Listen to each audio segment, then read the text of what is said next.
Hey, this is Brian Terranova, and you are watching a Planetary Diary, the making of a fan series. Um, yeah, here we are.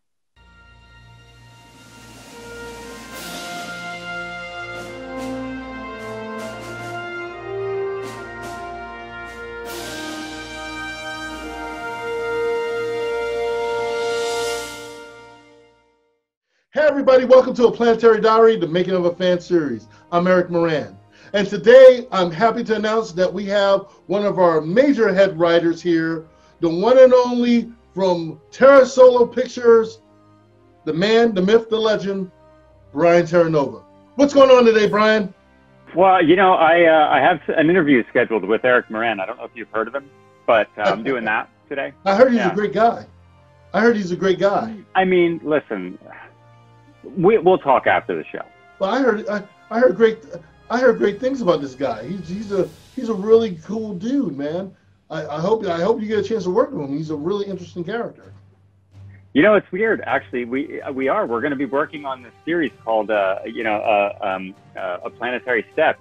I don't know if you've heard of it. It's sort of an Orville fan film series. Have you heard of the Orville? Have you seen that show? I don't know if you have, but oh man, that's an awesome series, man. I'm a fan of Eric's, and I could not wait to just want to watch the episodes. I love the pilot episode, and I heard you were one of the writers on there. So tell me this, as someone who's a fan of your work, can you tell the audience out there some of the work you've done leading up to A Planetary Step?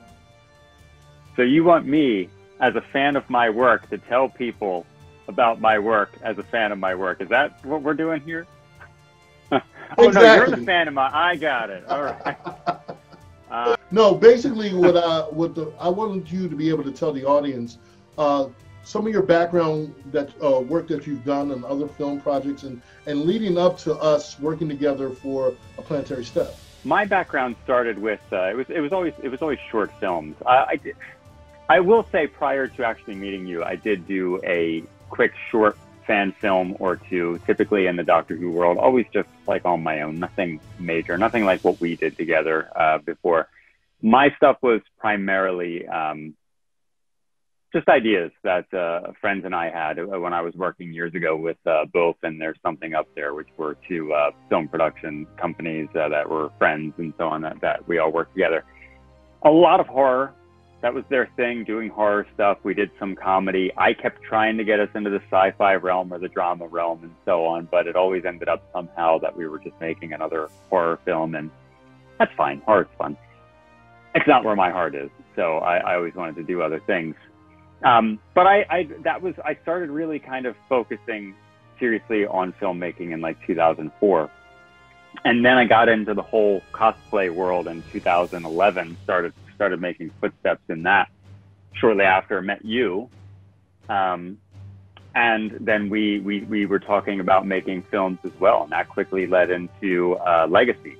And for those of you who don't know, Legacy is a Doctor Who / Torchwood film series that Eric and I started with Jay Justice. One night we were all just kind of sitting around saying, wouldn't it be fun? Actually, Eric had this idea, come to think of it. He wanted to do a Torchwood fan series. That's what you wanted to do. You right. Presented that to me. You wanted me to cameo as the Doctor in this in the series. And it just so happened that Jay and I were hanging out that day. And I think she might have even been staying with you for the weekend or something like that. She was in town for the weekend or whatever. So her and I went out, and then we had this meeting. We all started talking about it, and this cameo appearance for my Doctor in your Torchwood series became this. Actually, I don't know if you were doing a Torchwood film or a series. I don't remember what it was, but it became a series of the Doctor stranded on Earth, stuck with Torchwood, kind of the way John Pertwee was stuck with UNIT back in the 70s. And we really liked the idea. The three of us hashed out the bulk of it that night. And then we made that series, which we didn't actually get to end. There were a couple of life events that had come up which didn't allow us to finish it. However, I don't think it's any big surprise to tell people that Eric and I are in talks about finishing it. Jay is on board as well. We're going to talk with a few other people, so keep your eyes out for that. But that was like one of the first forays into a fan film series, which For me, it was a dream come true. You know, getting to play the Doctor, like in some sort of legitimate way, if you want to think about it that way. Especially when BBC America kind of rolled with it. They kind of got news and word of what we were doing, and you know, let the world know what we were doing, which was really cool to see. But we did what, 5 episodes, if I'm not mistaken, of that?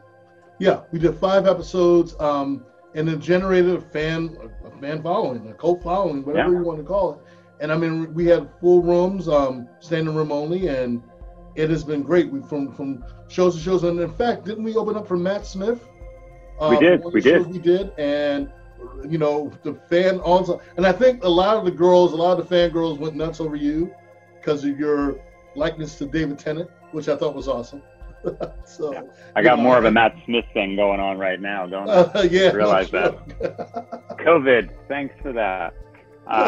No, but you're right. We did what? A couple of Wizard Worlds. So we debuted a couple of films over across a couple of Wizard World conventions over the years. We did L.I. Who.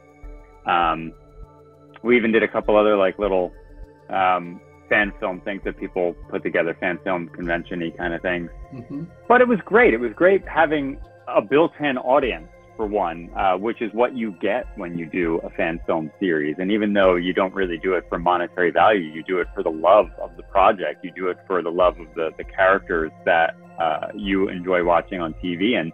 And it's a bit different with the Doctor Who Torchwood fan series than what we're doing now with the Planetary Step, because everybody in the Doctor Who Torchwood world that we created, Legacy, everybody was our own characters. We borrowed Torchwood, of course, just like we're borrowing the Planetary Union. But the difference here is that in the Doctor Who Torchwood world, I was the 10th Doctor. So while everybody was real, I was still a pre-existing Doctor. So that was the one thing that we had. We're using one actual pre-existing character rather than come up with our own Doctor, which we could have done. But frankly, we were cosplayers, and I had all the gear, and I was there was a period where that's all people knew me as, was the 10th Doctor, because of all the comic book conventions we did. It made sense to do that rather than do anything else. Where here, with the Planetary Union, we're giving ourselves more freedom. You're not trying to be, at least in my case, I am not trying to emulate a character that was pre-existing. Aside from just the archetype of that character, I'm literally trying to be that character. So now we've got an entire crew for the Planetary Union, for the Planetary Step, and we're existing in that world, but we're not taking anybody that is already from that world and putting them in our film, which gives you a great deal of freedom. And we had that with Legacy, all except for my character, and I think that was fine. We had a very defined area where the Doctor was in that timeline, and that really worked, and I'm really looking forward to exploring that further with the final episode, basically. But I think the Planetary Step is going to be a little bit more fun, especially for me, I guess, because I'm getting to play a character where I have complete free reign over what they're like. So, Brian, with everything that's going on with the pod episode, I remember you and I had talked about it. You were the one who was like, are you making this a movie, or are you making this now that the fact that the fans want to see more, and also because you were one of the writers on the pilot episode for A Planetary Step, how does that make you feel, and where do you see the series going?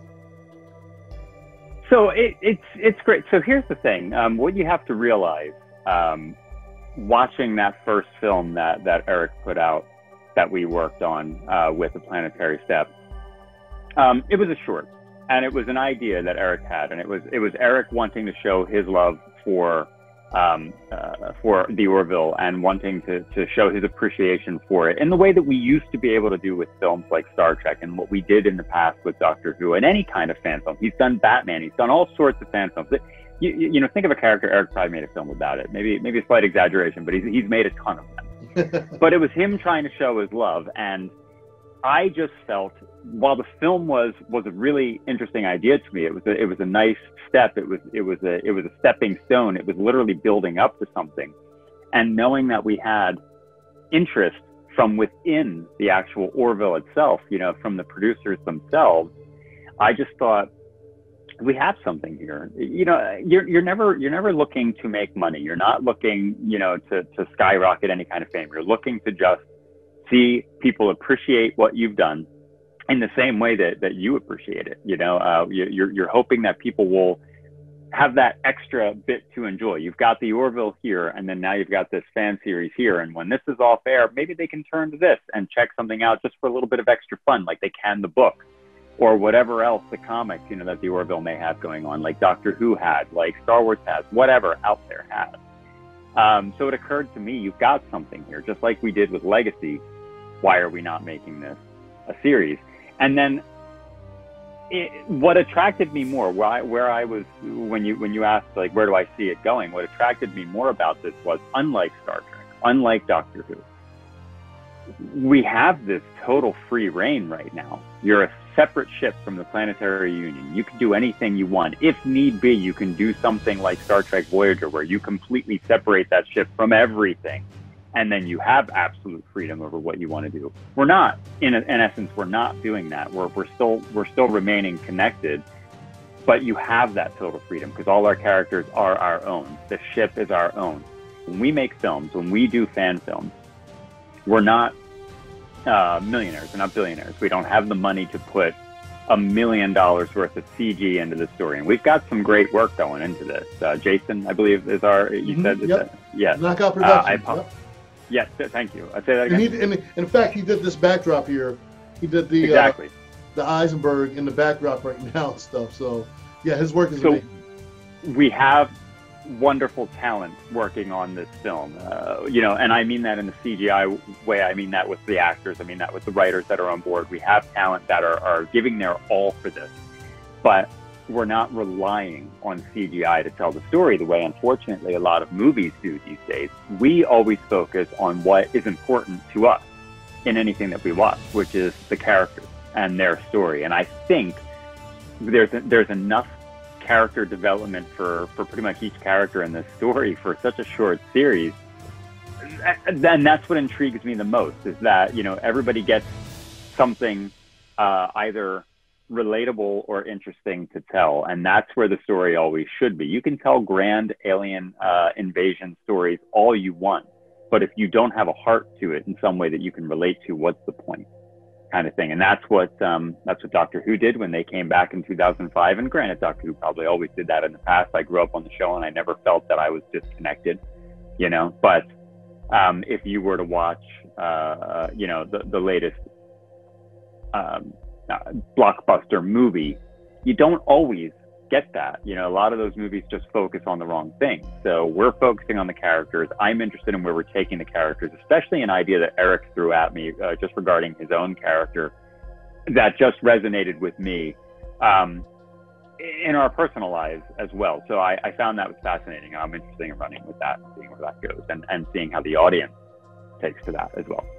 You know, following up what you said earlier about having some of the people from the show recognizing the producers and, in fact, some of the actors and everything else, how does it make you feel when you know your work, what we did with Legacy, we got recognized by BBC America as a continuation of Torchwood.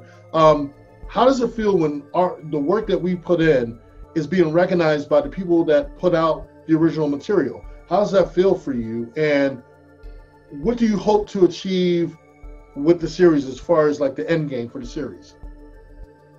So first of all, anybody who watches our film and enjoys it in some way is a win to me. Okay, any of our films. I just think that's such a joy to see that something that we took pride in making, somebody else takes some kind of enjoyment from in some way, made them think about something in some way. Obviously, when you get someone connected with the show who pays a compliment to it or wants to celebrate it in some way, even if they're just thrilled at the same thing. You know, these people enjoyed our work so much, they made a film. Why don't you check it out? You know, even if they're just thrilled that somebody's enjoying their work, that still means something to me. And the reason that means something is because I've never been one, you and I have talked about this before, I've never really been one who cared about meeting the celebrities. And I don't mean that in a rude way. I just mean that I appreciate the work that they put on my TV screen. I appreciate the work that they put in the movies. I appreciate all the years of entertainment they've given me. I don't need to meet them. It's some kind of weird thing with me. If I ever met them, all I would really say is thank you for the years of entertainment you brought me. So if they watch our films and they applaud it in some way, that's like them saying thank you for appreciating what I've done. You know, you get it in reverse, and I appreciate that so much. So yeah, so having BBC America, having the producers from this show, having any of the actors in any way applaud what we're doing, it just means that they appreciate that we appreciate what they're doing. And I think that's the highest compliment, really, kind of thing. When you get a film company that says, hey, stop doing that, I have major issues with that, especially if you're not making any money off of it. I think that's sad, because they're sitting there going, we'll tell the story, thanks, you just watch them. But that's not what fans really want to do. Fans some way want to be a part of this. So when you're watching the show, we don't just watch the show and go, that was a good episode, I'll tune in next week. We're connected to these characters. We're invested in these characters to the point that we actually feel for them. Watching the X-Files again lately, it strikes me how much you care for these people and their lives. They're fictional lives, but you do care for them because they make you get that invested. And that means a lot to me. And when somebody can see how invested you are and appreciate that you are that invested and that their work touched you that way, that means a lot. Yeah. As for where I'd like to take this, honestly, I would just like to take it on an interesting journey. I would like for people to watch the stories, waiting for the next episode to see what happens next. I like the fact that while each story essentially can operate on its own for what we're doing, I like the fact that if you watch it as a whole, you get a grander picture, because I do think that's the best storytelling method for a continuing series, for TV shows rather, or film franchises with multiple parts. I think it's best when they're not just individualized. Like for years we watched James Bond movies where it was always just James Bond on his latest adventure, and they're fine. It's fun. You get to watch a fun adventure and you get to walk away from it. But when you do things like what they did with the Daniel Craig films, and they start to tell an expanded story, you become more invested. And I think that's more important to me nowadays. And I think that was something on TV that, while others may have been doing it, I brought up the X-Files a moment ago, and I think that's something that the X-Files really brought to TV, was expanded story. Even though they may not have done it every episode, they had key episodes that continued that. That kept me invested. That kept me wanting to tune in. That kept me wanting to learn more. So that's what I want to do with this. I want to take those story points that we've developed, that we've talked about, that we think are important, that we don't want to give out all at once. We want to piecemeal that to lead to a payoff. And I think that's the most important thing, because you want somebody watching your film, be it ours or the real Hollywood films, you want them invested enough to the point that they've watched for a reason. And when they get to the end, they understand the reason. And I just hope that's what happens. That's where I want to go. What advice do you have to give to any future writers or producers out there that want to create their own fan series or do their own films? Because there are a lot of people that are watching this that are taking notes and that want to do an Orville or Star Wars or any kind of fan film. What advice would you give to them? I would say probably two things. One, don't get so hung up on what you think needs to be in there. For instance, let's take Doctor Who. In our fan series, I had a TARDIS. You see the doors are behind me here, kind of thing. And we didn't focus on the fact that I had a TARDIS. We didn't focus that it needs to be a part of the film. Not that it won't, you know what I mean? But we didn't focus on that because the story that we were telling, that didn't need to be there to tell that. You know, you didn't need that you don't need to sit there and say, okay, I need rubber masks to make my aliens, or I need CG aliens. I can't do this without those things. Yes, you can. Look at the entire history of Doctor Who from 1963 all the way on up. There are plenty of stories that you can tell that don't focus on those things. Find a character, find a story that's compelling to you, that you can do on your budget, that you can do realistically. If you want to try for CGI, like you see floating behind Eric there, knock yourself out. If you have the talent, go for it. That's amazing, okay? But don't make that be the crux of your story. Make your story be from the heart, make it mean something, and focus on something that is interesting to you. Don't do what you think would just be neat visually. Great, you have an amazing chase scene. Wonderful. What did it do for the story that you were telling? You want to focus on making sure that your story is compelling. And all Eric and I ever do is tell stories that we think we want to watch. You know, and that's the key thing. And when you think about it, that's all anybody's ever done. When they've ever made a television show or a film, is they've made stories that they want to watch. The other thing is, as a writer, you're constantly being told, write, just constantly write, don't stop writing, just write anything down. And it's difficult because as a writer, you always know about the writer's block kind of thing. And it's kind of funny. These are words that, these are words and tips and so on that basically never really resonated with me until, honestly, very recently. Eric and I have been talking about one of our episodes, and I've been wanting to write down the things that we've talked about, but I realized, I think it's Stephen King they talk about. Every time he goes to write a book, he misses, Douglas Adams. No, let's use him, because this is so true of Douglas Adams back in the day. And you know, Douglas Adams is my favorite writer. He would try and write a book, and they would say, go ahead, write this book, write this television show, write this thing. And they said you would always expect Douglas to be at least 6 weeks behind his deadline. He was never on a deadline because he was very much the mindset that when he had something to write, it all came out at once and then he did it. Even if it was spurts, even if it was like chapters 3 through 17, he got them done that time. And then it may take another 6 weeks before he gets through 18 to the rest of the book kind of thing. And I bring that up because Eric and I were talking about a script idea not that long ago, and we just kept kicking around the ideas. And then in one afternoon, I sat down and I wrote the first draft of the script, all because the motivation hit me. But for all those weeks we were talking about it, I didn't write a single word aside from basic ideas. I guess one last final tip, just because of that right there, write down your ideas.